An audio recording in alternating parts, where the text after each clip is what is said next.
Hello, my fellow library patrons, and welcome back to Who is Library for all things books and education.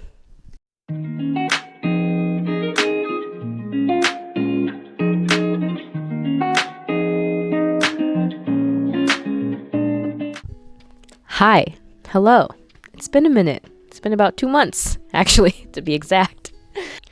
So I've been busy with work, trying to figure out what kind of content I want to make, but I've been getting in my head about it a little bit. I have tried to sit down and film something and then have just gotten really anxious about it. And I'm like, in my head, I'm like, it has to be perfect. Like, I have to have a script. I have to have everything in line before I start it. And it took me a minute to realize, you know what? Just put the camera on, and just roll with the punches, right? As long as you have an outline, you go from there. And that's what I'm doing today. By the time you're seeing this, it should be May, which means that it is Asian American and Pacific Islander Heritage Month. And so I'm new to the book talk, Bookstagram, BookTube space. So I've been exploring other creators and other YouTubers and stuff like that, and just getting inspiration, just enjoying their content in general. And I came across this one booktuber. Her name is with Cindy. She recently had this 2024 Asian Readathon announcement, which this is, I think, the second year. And I decided to participate in it. I feel like it's something to do within this community, and I think it'd be really fun to participate in and share my journey with you all. So this video is just going to go over what the Asian Readathon prompts are and the books that I picked for it. Now I will link with Cindy's original 2024 Asian Readathon announcement video in my description. That video has everything you need, all the information if you want to participate yourself. So without further ado, grab your tea. I got mine. It's chamomile today. Sit with me and let's chat. So I decided to sit on the floor today because it's comfy, and I just got back from work and I just feel like sitting on the floor. And also I'm utilizing the light from my window right now, which is amazing. It's great, but I gotta work quickly because in any second it could go down. So like I was saying, With Cindy created this Asian Readathon challenge for this month of May because it is Asian American and Pacific Islander Heritage Month. She has a whole Google Doc, which is great. It's amazing. It has all the resources you need, and that'll be linked in her video. Here are the 5 prompts. 1, read a book written by an Asian author. 2, read a book that feels timeless. 3, read an underrated book. 4, read a debut book. And 5, read a book with a story, character, or world that represents what you would want in your next life. Cool. Those are all the 5 prompts. Oh, and there's also a challenge or whatever to it. So part of this is you can combine challenges and read in any order. However, each book you read should feature a character or author of a different Asian ethnicity. This is to encourage cultural diversity. So the example that she gives is, I can read a book by a Japanese author to combine challenges 1, 2, and 3. But if I read a second book by a Japanese author, that would not count for any other challenge. Therefore, I will need to read a book with a different ethnicity to cover challenges 4 and 5. So the books that I picked, I got inspiration from the list that she provides. But then I also, some of these are on my TBR, and I just thought this would be a great opportunity to read them. How I'm going to do this is I'm going to read out the books that I chose and the prompts that they fall under. Some of the books that I chose fall under multiple prompts. All right, so let's get into what books I'm going to read for this readathon. So the first one I'm going to read is called Spin of Fate by A.A. This will be for prompts 1 and 4. She is an Indian-Japanese author. This is her debut novel. And this book doesn't come out till May 7th, so I'm really hoping to get a copy as soon as I can. I'm really excited. So Spin of Fate has been coined good for people who really enjoy Avatar and Naruto. I love Avatar, the cartoon. We don't talk about M. Night Shyamalan's movie. That one doesn't exist. Netflix TV show is okay. It's okay. If you know, you know. So the synopsis of the book is as follows. The world is governed by Toranic law, an ancient magical force that segregates people into upper and lower realms based on their morality. It's said that if the sinful lowers commit themselves to kindness, their souls will lighten, allowing them into the blissful upper realms.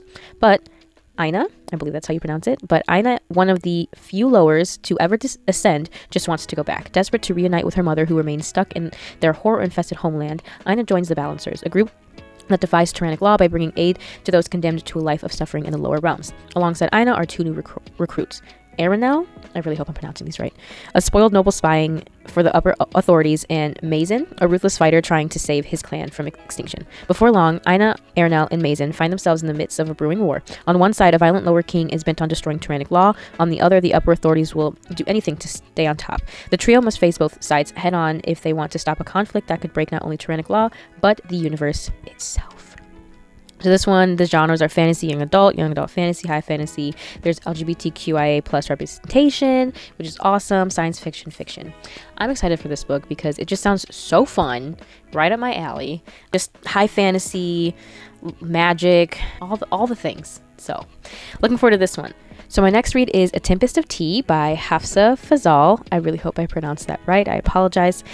This one is going to be for prompt 5.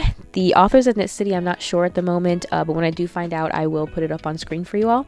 Hi, hello, editing Desiree here with a quick Google search. I found out that she is of Arab and Sri Lankan descent. This book released in February 20th of this year, and I borrowed a Kindle copy from my library because I could. And utilize your free resources, people. Utilize it. If you don't got the money to spend, or you're too scared to spend the money because you're like, I don't know if I'm gonna like the book, use your library and other free resources.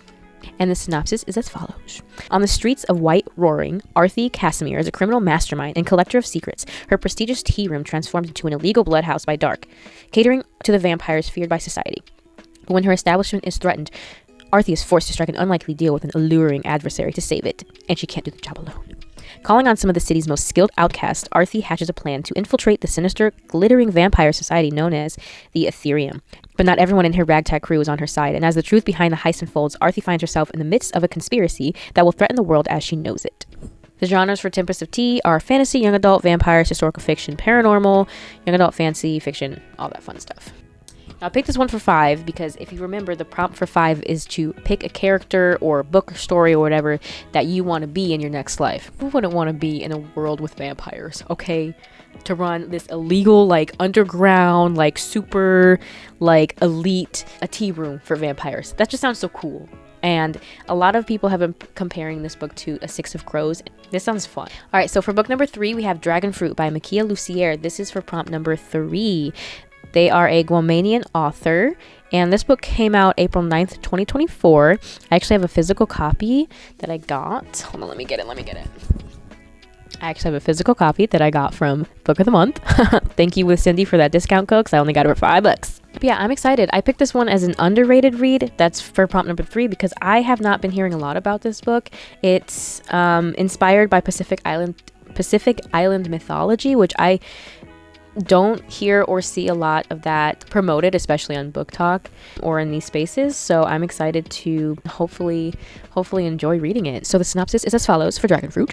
Hanalei of Tamarind is the cherished daughter of an old island family, but when her father steals a sea dragon egg meant for an ailing princess, she is forced into a life of exile.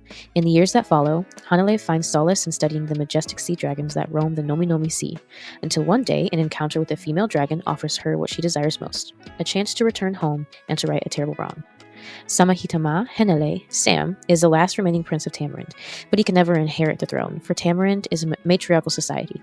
With his mother ill and his grandmother nearing the end of her reign, Sam is left with 2 to marry, or to find a cure for a sickness that has plagued his mother for 10 long years. When a childhood companion returns from exile, she brings with her something he has not felt in a very long time: hope.